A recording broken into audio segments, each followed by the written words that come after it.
Hi, good morning. Good morning, ma'am. Good morning, classmates. I'm Michael Angelo de Mesa from Group 5. I will discuss for the day is about technological variables. Let's begin.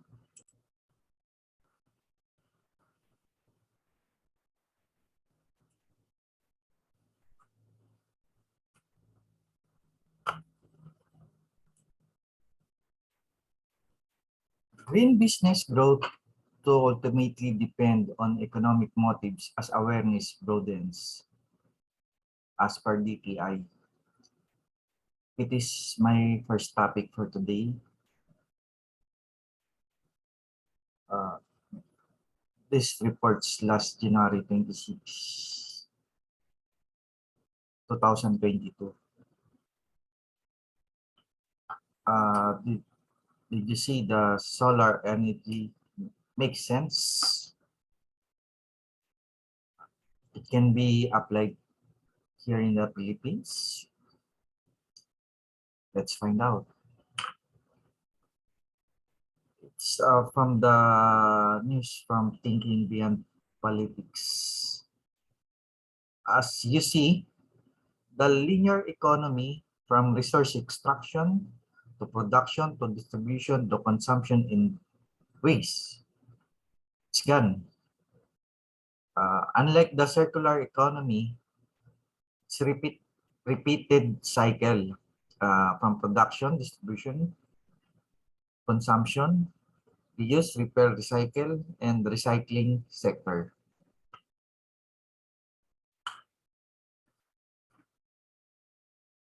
World Economic Forum, the Department of Trade and Industry said participation in the green economy will ultimately depend on the viability of such businesses. True opportunities are growing because of growing public awareness and sustainability issues.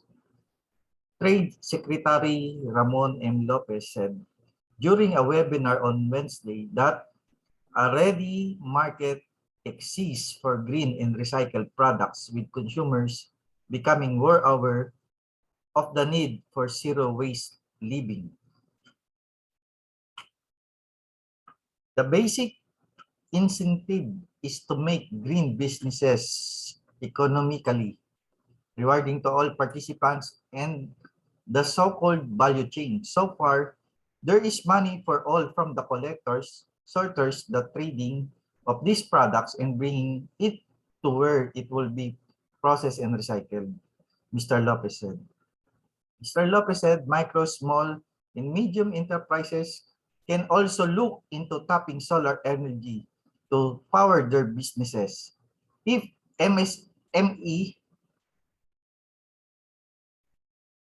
can start looking into solar energy as their power source, those with small operations can put up solar panels so at least they can reduce their dependency on coal-based electricity and try to be independent from the power grid.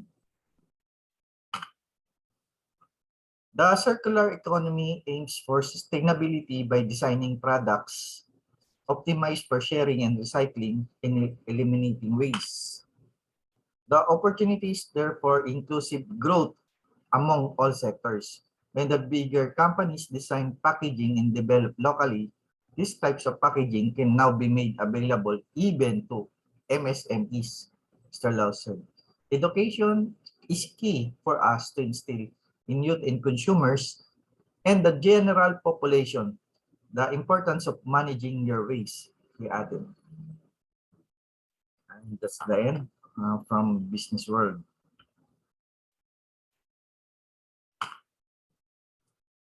As you see, there's so many advantage of solar energy. It's renewable and exhaustible, non-polluting, avoids global warming, reduces use of fossil fuels, reduces energy imports, generates local wealth and jobs, and contributes to sustainable development. While the disadvantage is the cost, then the weather dependent. Uh, Three, solar energy storage is expensive. Four, it uses a lot of space. Five, associated with pollution.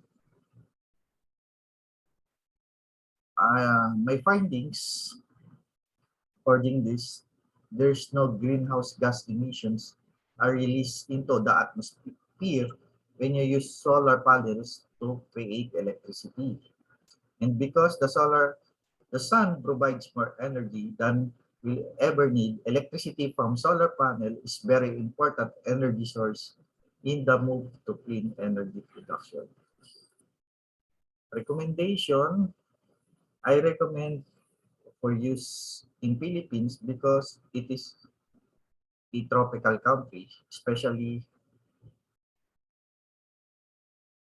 it recommended to use for small and medium enterprises that need to sustain the incoming shortage of electricity coming from other sources of energy. Not only uh, MSE, but we need also the residential,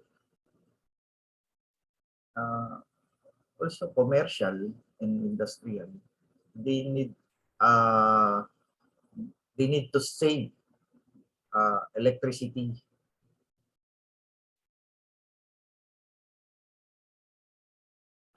Uh, it's about energy conservation regarding the cycling of I discussed in my first photo. Next, the rise of the Philippine cashless economy. This is my topic 2 from Thinking Beyond Politics, last October 19, 2021. Among 10 countries in the Asia-Pacific region, the Philippines saw the most remarkable change in e-cash adaptation during this pandemic. A survey conducted by research agency YouGov for international cybersecurity firm Kaspersky showed that before COVID-19, Filipino working professionals had the lowest use of digital payment methods at 63% among 10 countries in the Asia-Pacific region were surveyed. The Philippines, 37, is followed by India, 23, and Australia, 15, and Vietnam, 14, Indonesia and Thailand, both 13, and Singapore, plus 11%. First, the data proves that Filipinos are adaptable and are fast realizing the fintech is not fancy term only for the money and tech-savvy entrepreneurs to use. It is instead a powerful productivity tool that is very useful and relevant in our everyday life. People have now embraced e-payment platforms for buying and selling. Also, the proliferation of applications or digital apps is something that Filipinos are now readily adopting, most especially the micro and small and medium enterprises.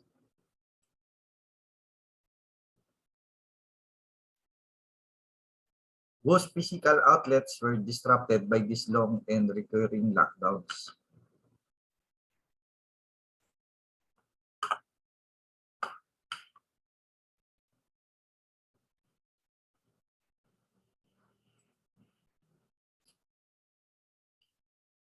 Second, the government and the private sector must foster a stronger partnership in bringing about a digital transformation of all sectors.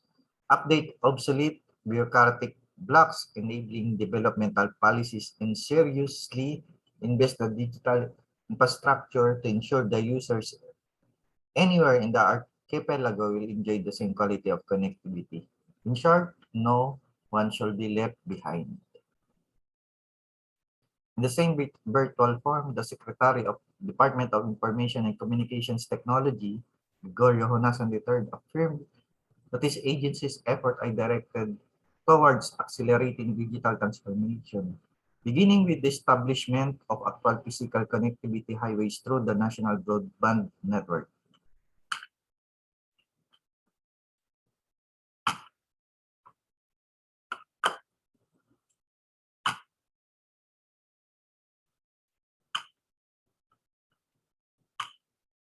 One thing is clear in all this, digital readiness is much about people, it is about tools and technology. The advance in technology designed to make our lives easier and more productive must be complemented by a people-centered mindset, especially focused on the users and how they can cope with the dynamic changes while also protecting themselves.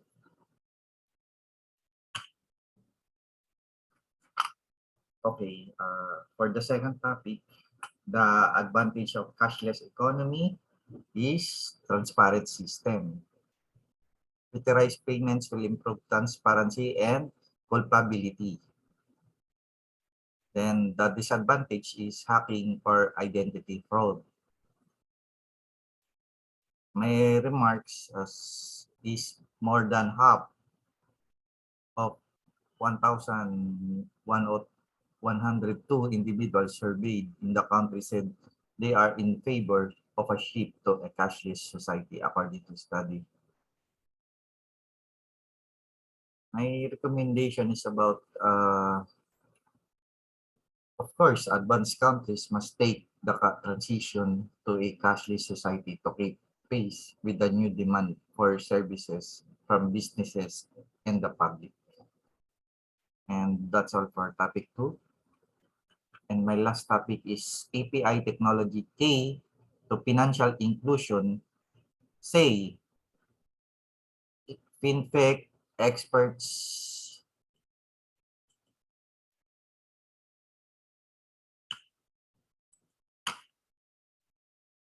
application programming interface API technology, which uses access points to allow different applications to communicate with each other, is a key to boosting financial inclusions in the Philippines, according to panelists at the FinTech Summit on Sunday. Mark Vernon, co-founder and vice chair of the FinTech Philippines Association, said that the faster sharing of data to get results is the main benefit of API, such as when taking out of time-sensitive loan. API connections are needed to share data in all its forms, he said. E-wallets like GCash and PayMaya connect to online banking channels through API, doing away with middlemen or intermediary processors. Bangko Sentral ng Pilipinas released in June an open finance framework or Circular 1122, which allows consent-driven data sharing among secure institutions.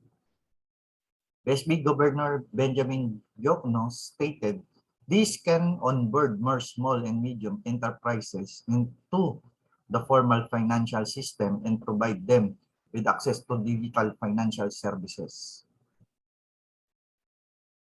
Democratization of data, allowing API technology to push the Philippines forward into a world of open finance will translate to faster, wider, and more convenient access to benefits rooted in data, said Jerome Egger, the founder and chief executive officer of tech firm Smile API. Open finance is based on two principles. One, customers own their financial data. Two, customers should be able to access their financial products beyond bank-owned channels, he said. Mr. Vernon of FinTech PH agreed, suggesting that open APIs can also help with government's checking of data, like in setting up online NBI clearance and national IDs. The open finance movement will really allow data to move a lot easier, he said. This report came from LinkedIn Philippines. Okay. In this last topic, the advantage of API technology is enable companies to automate tasks, integrating their programs and databases with current industry applications. where the disadvantage of API technology, as a single point of entry, an API is a gateway and can become a hacker's primary target. My remarks is each API contains and it's implemented by function calls.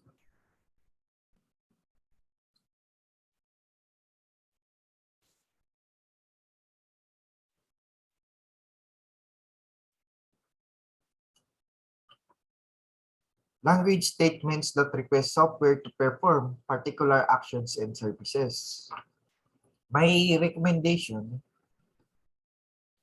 is APIs enable mobile experiences, connect companies on the web, and enable platform business models.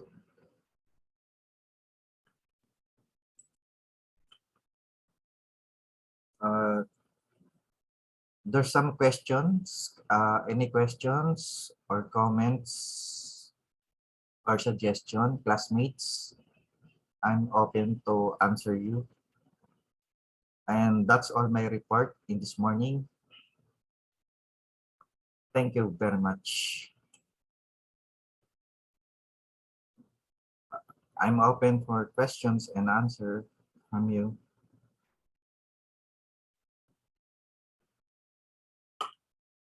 That's all. Thank you.